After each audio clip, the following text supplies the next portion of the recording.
একটা সুর তুকু আঙ্গো দুষ্ট কোকিল চাচা একটা সুর তুকু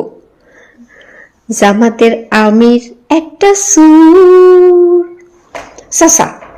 চাইনিজ থিকা মনে করেন যে আমগো দেশে গরিব মানুষের লেগা যে টাকা পয়সা পাড়েছে জাকাত ফেটরা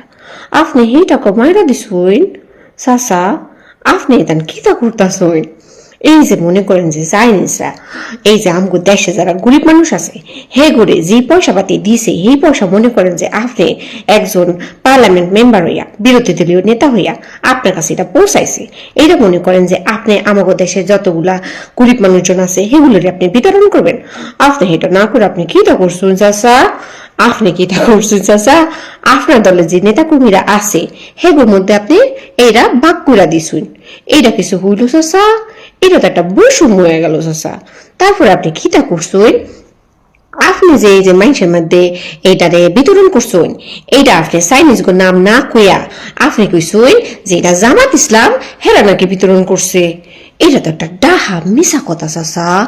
আপনি এরকম বুড়া মানুষ হইয়া আজ বাদে কাল যাবেন মইরা তারপরে মনে করুন আপনি এই যে দাড়ি টুপি পরুন এই যে জান্নাতের টিকিট বেচুন এই যে আপনি ধর্মকর্ম করুন ধর্মকর্মের নাম কইন জান্নাত নিয়ে এত কথা কইন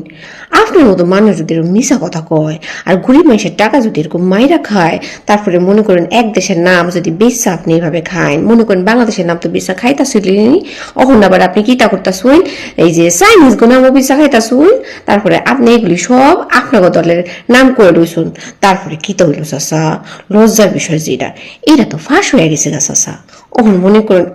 আপনার দলের মান সম্মান মানে জামাতের মান সম্মান কি আছে চাচা আপনি যে কিতা কিতা করুন চাচা মানুষের মাথা